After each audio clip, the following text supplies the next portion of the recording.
Good evening, ladies and gentlemen, and welcome to this evening's performance of La Bohème, and more specifically, our open curtain chat. Tonight, we will be showing you guys some of the stage magic, answering some of your burning questions about opera production, and hopefully giving you some interesting information. My name is Aria Umezawa. I'm a stage director and one of the young artists here at the San Francisco Opera.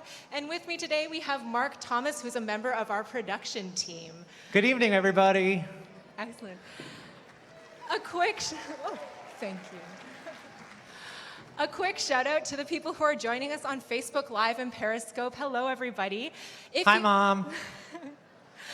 If you have any questions, you can send them to us via Twitter with the hashtag OpenCurtain. That's hashtag OpenCurtain,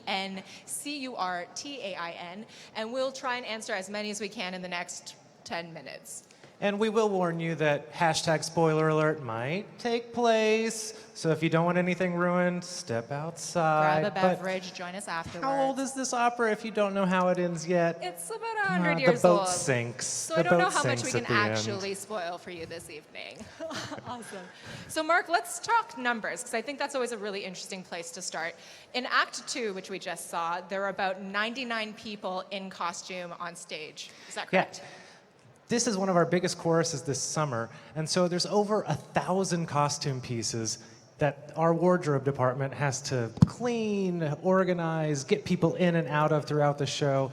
And in Act 2 alone, with all of our chorus, principals, supers, children's chorus, there are 99 complete costumes. That's awesome. So 99 people on stage. What does that mean for backstage personnel? How many people were on stage or backstage helping make this production happen?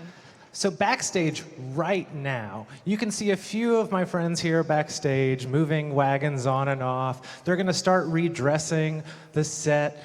They've already driven away the cafe so that we'll be in Act 3 as soon as the curtain goes out. And there are about 57 people backstage right now, on stage, downstairs in the wardrobe department, upstairs in the media suite. Wave hi to all the guys in the media suite. So it really takes an army to run a show like La Bohème. A village to raise a child, an army to make an opera happen. We actually have our first question from @RayFaustino. How did we all turn the sets this evening? That big set change between Act 1 and Act 2. That's our first question. So this is one of my favorite things about our production of La Bohème, is that you can kind of see right now, there are these big tracks in the stage. And the set works exactly like the street or the cable cars that run up and down Powell Street. So there's a steel cable that tracks up and down and is attached to 2 different winches upstage. And that cable runs back and forth and pulls these units on stage and off stage. And just like the cable cars at Powell Street, it takes our manual labor to then turn them around. We can't automate that system, so we have our costume grips. Greg Harshay here in his costume. Wave hi, Greg. He's shy.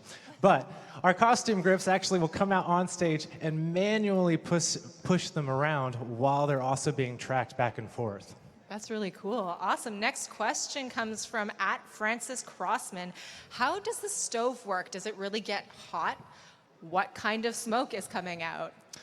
So the stove is fun because it's a combination of battery-operated LEDs that light up and flicker, and also we have to be really careful and sensitive here about what kind of smoke effects we use. And so in the stove, we actually use a costume steamer. So anything that you could buy at Target to steam your own wardrobe with, we've got kind of pushed inside the stove, and then there's a hose that runs up. So it's actually a steam shooting out the top of the chimney in Act 1. That's really cool.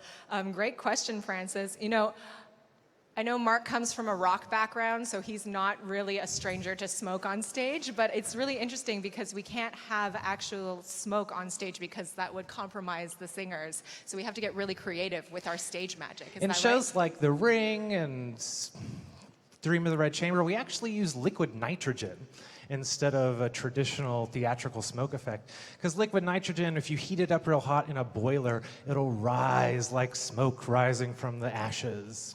So it's really fun. We have these gigantic liquid nitrogen tanks that get wheeled in. Cool. People here are... I mean, who doesn't love a good smoke effect on stage, am I right?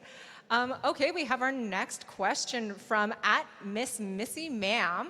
Excellent Twitter handle. How can you be on stage if you don't sing? If you want to be part of the opera, for example. Are you super? Because I'm a super. What does that mean? Are you a super? So in opera, we have people that on stage called supernumeraries, which are non-singing, non-dancing roles. And you get to dress up in a costume, maybe have a wig, get your makeup done, and be on stage as part of the show.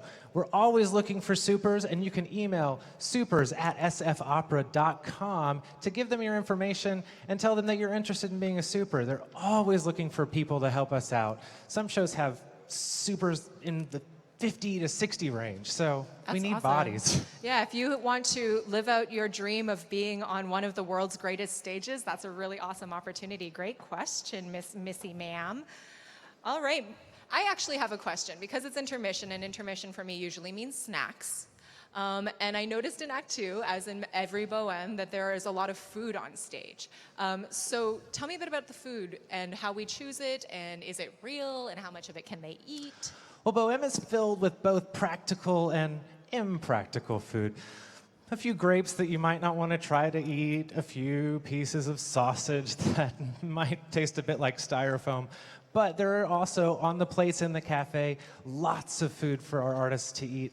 And we try to be sensitive to everyone's food allergies, their food tastes, and there's actually a performer in Bohème that's gluten intolerant. And so our props crew, shout out to our props crew, has selected all gluten-free food just in case he was to ever pick up something off of the wrong plate, off of the wrong cart. He's not going to get exposed to something that's not going to be good for him. We do not need a celiac reaction on stage in the middle of Act 2 of La Bohème.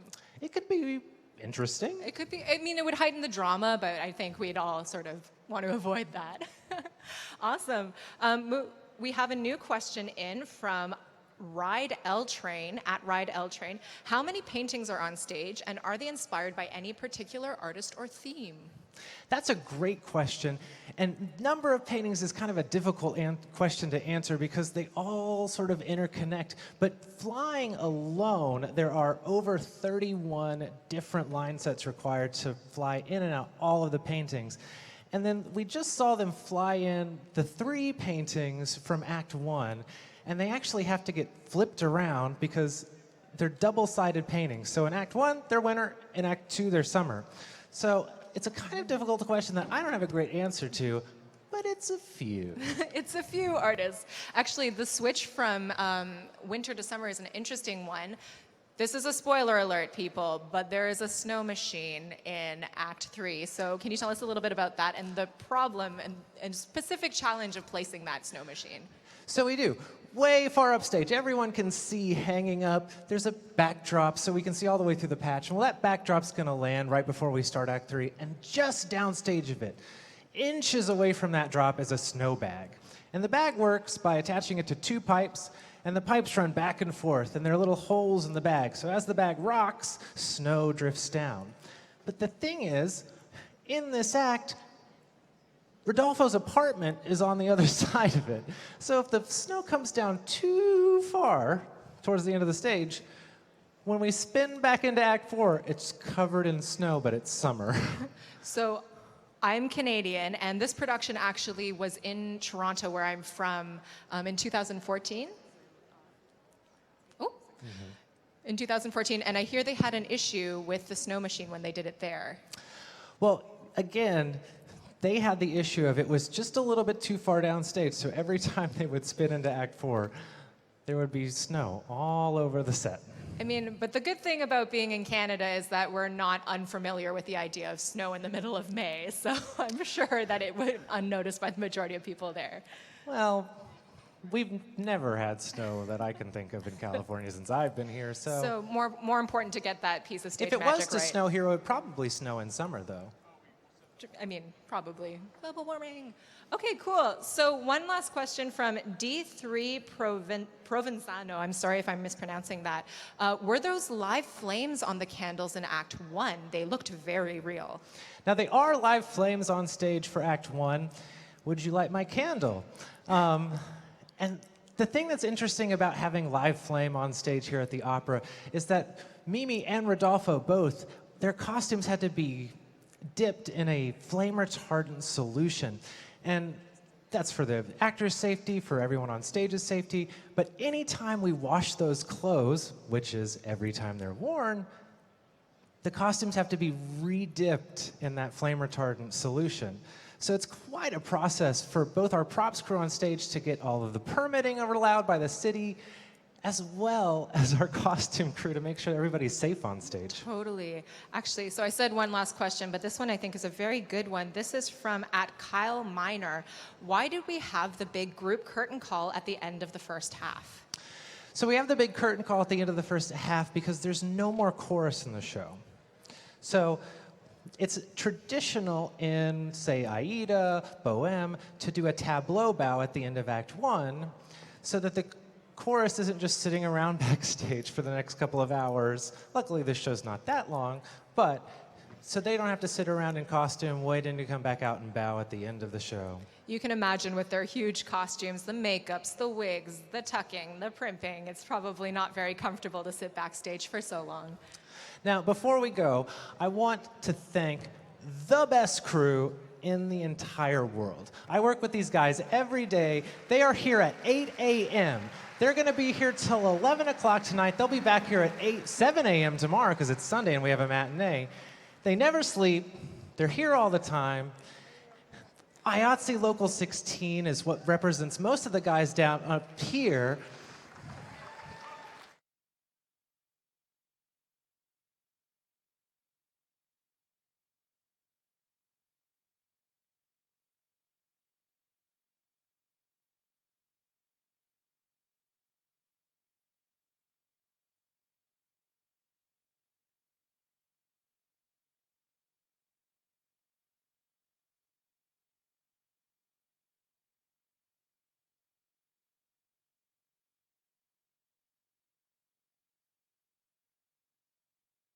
Titles and graphic artists, Local 600.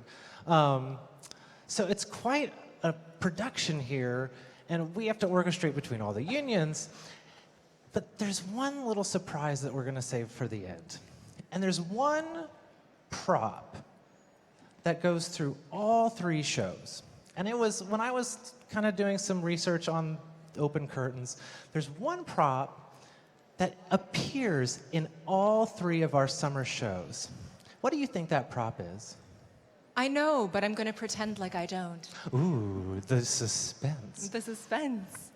What is the prop, Mark? Please tell us. So unexpectedly, and to everyone's chagrin here at the opera, there is a ham in every single show we're doing this summer. But we can't just have one ham that makes an appearance in every single show. No, no. We have 3 hams. Bring out the hams, ladies and gentlemen. So our amazing and always unsung props crew has to produce all of this fake food that appeared in the last scene, as well as a fake ham from, that's Rigoletto, and then this beautiful, edible, delicious, with some orange slices ham for Don Giovanni. It's just amazing what has to be produced for operas like this. We cannot recycle hams. This is the San Francisco Opera. So I think the takeaway is, if you love ham, then you will love the season of love at the San Francisco Opera this summer. I couldn't say it better myself, Ari. I couldn't say it better. Excellent. Well, we have to get off the stage so that the final touches can be placed on Act 3. Thank you so much for your amazing questions. Enjoy and for the rest of joining the show, us. everybody, and thank you so much for And have a spending your good evening night. with us.